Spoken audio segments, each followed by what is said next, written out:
Well, on Wednesday, Senator Bernie Sanders issued this statement on Trump's election. Donald Trump tapped into the anger of a declining middle class that is sick and tired of establishment economics, establishment politics, and the establishment media. People are tired of working longer hours for lower wages, of seeing decent-paying jobs go to China and other low-wage countries, of billionaires not paying any federal income taxes, and of not being able to afford a college education for their kids, all while the very rich become much richer. Senator Bernie Sanders, who opposed Hillary Clinton in the Democratic primary, went on to say, quote, "To the degree that Mr. Trump is serious about pursuing policies that improve the lives of working families in this country, I and other progressives are prepared to work with him.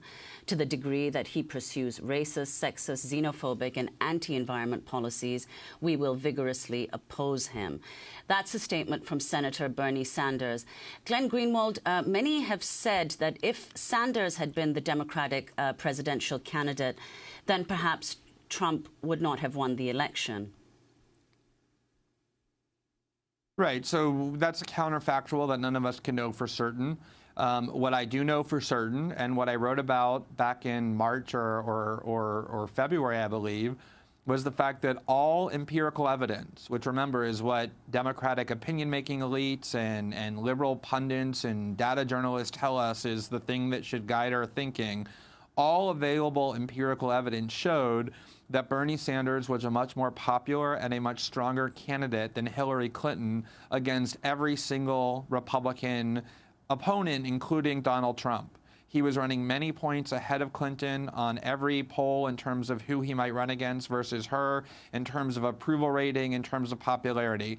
Democrats insisted that we should ignore all of that empirical evidence, that it was unreliable, that once the general election campaign started, Republicans would depict Sanders as a communist, that he would have no chance, in contrast to Clinton, who has already been deeply vetted. We'll never know for certain whether those arguments were true or not, but what I know for certain is two things. Number one, that the empirical evidence, weak or unreliable or incomplete as it might have been, all pointed to the fact that Hillary Clinton was highly likely to lose and Bernie Sanders had a greater chance of winning. And in fact, I wrote an article back in the primary saying, with Donald Trump looming, can we really take the gamble, the huge gamble of nominating a candidate who is as weak and unpopular as Hillary Clinton, but lost that argument, lost that debate. And as a result, Hillary Clinton was the nominee and she lost to Donald Trump. The other point that I think is really worth making is that that statement from Senator Sanders is actually quite remarkable, because he isn't coming out and saying everybody who voted for Donald Trump is a racist troglodyte. He's not saying that everyone who voted for Donald Trump is a misogynist who hates women and cast their vote for that reason. He's saying that there are a huge number of people who voted for Donald Trump and not for Hillary Clinton who have very valid grievances.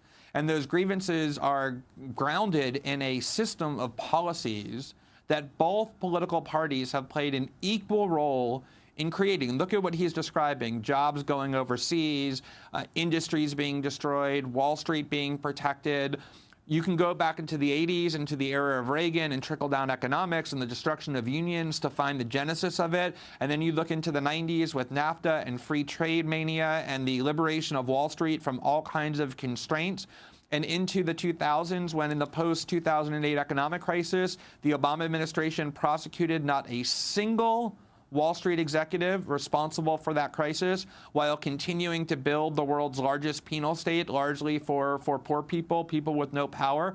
And it's this inequality, this oppression of huge numbers of people in the name of globalism and free trade that Bernie Sanders is describing in that statement as why Trump won. And it's the Democrats and the Republicans who played a huge part in constructing that system. And Hillary Clinton, probably above every other politician who could have run, is the symbol of safeguarding that system, of believing in it, of advocating for it, and most of all, of benefiting from it greatly. And so you sent a Democratic nominee into the general election in this climate who could not have been more ill-suited to voice the kind of systemic critique that Donald Trump, being the con artist that he is, was able to voice, and that Senator Sanders has spent his entire career trying to advocate for. And I think you see the contrast really well in terms of how Senator Sanders would have run against Trump in that statement that he just issued versus how most Democrats are reacting to this Trump victory. And then you have the media part of this, right, where you have the unending Trump TV, not the new Trump TV, but all the networks Trump TV. When it came to Donald Trump, they showed more footage of his empty podium waiting for him to speak than they ever played of the words of Bernie Sanders. So you had the endless platform for Donald Trump, but rarely did you have Bernie Sanders showing in any way the extent of the speeches that he gave. You'd have whole speeches of Donald Trump.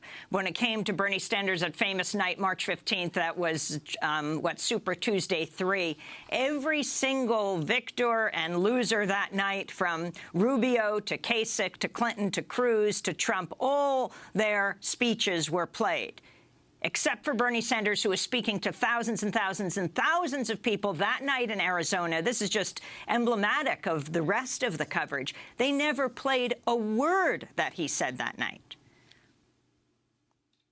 Right, and I think there's a lot to unpack there in terms of how the media functions and in terms of the media role in this election. So let's begin with the fact that Donald Trump's public persona prior to this election was consecrated and constructed by one of the most powerful media organizations in the world, if not the most powerful media organization in the world, which is NBC News, or NBC rather, which for many, many years paraded Donald Trump in the format of a reality TV program watched by tens of millions of Americans that portrayed him as the embodiment of the entrepreneurial spirit. He marched into boardrooms in charge and unflinchingly fired people who weren't working up to standard performance. He built new businesses. He was the embodiment of everything that Americans are taught to revere. And this is the person who, for decades, has been a racist, a demagogue, a con artist, and yet NBC turned him into this swaggering hero at great profit to itself. And so already he was a byproduct of media worship. And then once the campaign began, the media, as you said, nonstop fed on Donald Trump to the exclusion, certainly first and foremost of Bernie Sanders, but even to the other candidates who got far less TV time than Trump did, because he was a ratings goldmine. And they would literally wait on the tarmac and excitingly and breathlessly show his plane about to land. And this built up this image in Americans' minds that Donald Trump was this all-consuming, towering new presence on the American political landscape. And the American media did a critical job in building him up during the primary and entrenching in the minds of Americans that he was not this out-of-the-norm, radical, extremist, dangerous, racist, authoritarian that he was, but instead was this new and powerful figure who was going to come and revolutionize American politics and the American political culture that so many citizens of the United States have come to despise. And I think that what you just contrasted in terms of how Trump was treated and how Sanders was treated shows a really important truth about how media operates, which is if you talk to most journalists who work at major media outlets or newspapers, as you know, and you say to them, you have all kinds of ways that you censor certain opinions, that you have of excluding certain viewpoints, they'll insist that that's not true, that they never are told what to show or not to show. They're never told what to say or not to say. And of course, that's true. And yet embedded within all of their editorial judgments about who is worth hearing from and who isn't worth hearing from are all kinds of ideological and partisan biases. So the idea that Donald Trump, the billionaire celebrity TV star, should constantly be heard from, whereas Bernie Sanders, the old Jewish socialist from Vermont, who nobody took seriously, doesn't need to be heard from with all of his boring speeches about college debt and health care and the like. In that choice is a very strong and pedantic ideological choice that the American media embraced and played a huge role in enabling Trump to march to the primary. Now, the only other point I want to add to this media issue is that I do think that media behavior changed fundamentally with regard to Donald Trump once he became the nominee. So you have the primary period where they treated him like a normal candidate. They revered him. They gave him endless free TV time. But once he became the nominee, and they took seriously the prospect that he might be president, and they started to realize and internalize the responsibility they bore for enabling him to get that far, I think they went all the way to the other extreme, where they completely united in this kind of mission of destroying Donald Trump, of preventing his victory, and ensuring that Hillary Clinton was elected. And in a big way, that also played a role, unwittingly, I think, in helping Trump, because of all the institutions in the United States, the institutions of authority that are hated, the American media leads the way. And so when people saw the media basically trying to coerce them or dictate to them that they should turn their backs on Donald Trump, that they should vote for Hillary Clinton, I think a backlash ensued where people believed that the media was being unfair and were not going to take marching orders from these media institutions that they also have come to regard as fundamentally corrupt. And unwittingly, I think that played an important role as well in ensuring that he could win. Well, there's the leaked Clinton campaign memo to the Democratic National Committee from last year regarding Donald Trump and Ted Cruz and Ben Carson. The memo said, quote, "We need to be elevating the Pied Piper candidates so that they are the leaders of the pack and tell the press to take them seriously." Glenn Greenwald, your response to that?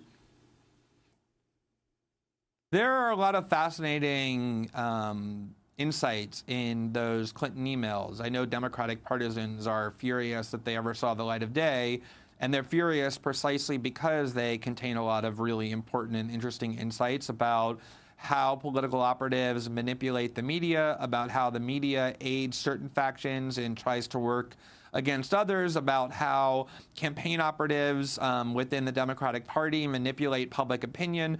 And one of the more interesting aspects is exactly that, the fact that the Clinton campaign did view certain Republican candidates like Marco Rubio and Jeb Bush as being serious threats to them and to Hillary Clinton's election, and in what they thought was a very clever maneuver, wanted to elevate the candidates that they thought were less threatening, such as Donald Trump, to the top of the pack.